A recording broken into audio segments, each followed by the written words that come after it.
So class 10 इस video को हम लोग 3 से 4 मिनट में खत्म करेंगे और इसमें सारी की सारी बातें बताऊंगा जो सीबीएसई की अभी तरफ से बहुत बड़ी न्यूज आई है। एक तो वो भी बताऊंगा आप लोगों को, ये भी बताऊंगा उस न्यूज के अंदर सैंपल पेपर के बारे में क्या दिया गया है, क्या पैटर्न चेंज हुआ है, आप लोगों को कौन सी किताब फॉलो करनी चाहिए, कि आपको नई किताब खरीदनी भी है या नहीं खरीदनी है, ये भी बताऊंगा ताकि आपके पैसे भी बच सकें। और कुछ सैंपल पेपर मैं भी अपनी तरफ से दूंगा और विद सोल्यूशन दूंगा, और सोल्यूशन भी वो होगा जो सीबीएसई से अप्रूव्ड होगा।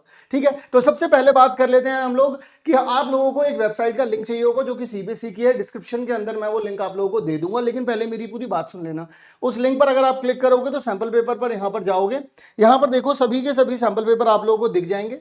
अच्छी बात यह है कि इस बार इन्होंने सैंपल पेपर के अंदर क्या किया है, सैंपल पेपर तो आप लोगों को दिया है, ये इंग्लिश मीडियम वाला है और हिंदी मीडियम वालों के लिए भी अलग से उन लोगों ने सैंपल पेपर यहां पर दे दिया है। सबसे पहली जरूरी चीज तो ये है। अब बात करता हूं कि क्या पैटर्न चेंज हुआ है, तो मैं सबसे पहले आप लोगों को बता देना चाहता हूं 2024-2025 की तरफ अगर हम लोग चलेंगे, 2025 की तरफ अगर हम लोग चलेंगे, यानी कि इस साल में जो बोर्ड का एग्जाम हुआ है वहां पर पैटर्न ये था। ए सेक्शन में 20 क्वेश्चन थे, बी सेक्शन में 5 क्वेश्चन थे, सी सेक्शन में 6 क्वेश्चन थे, डी में 4 थे और ई में 3 थे। टोटल वेटेज 80 मार्क्स की आ रही थी, इतने ही सेक्शन आ रहे थे। अब मैं बात करता हूं यहां पर, तो जो 2025-26 का जो आया है वो बिल्कुल डिट्टो सेम है, मतलब कि पैटर्न में किसी भी तरीके का कोई चेंज नहीं हुआ है।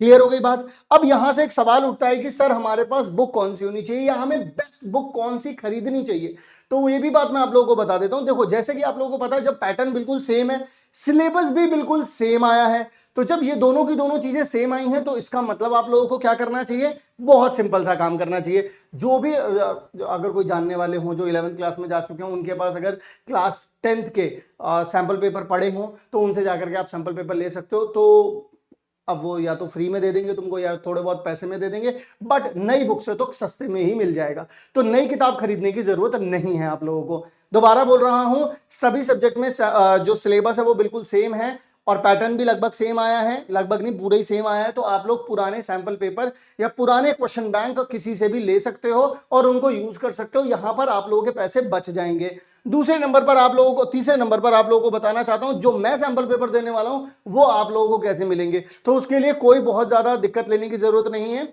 आप लोग क्या करिएगा, डिस्क्रिप्शन बॉक्स में मैंने आप लोगों को एक गूगल ड्राइव का लिंक दे रखा है, उस गूगल ड्राइव लिंक पर अगर आप लोग जाएंगे तो वहां से आप लोगों को मैंने सारे के सारे sample paper with their solutions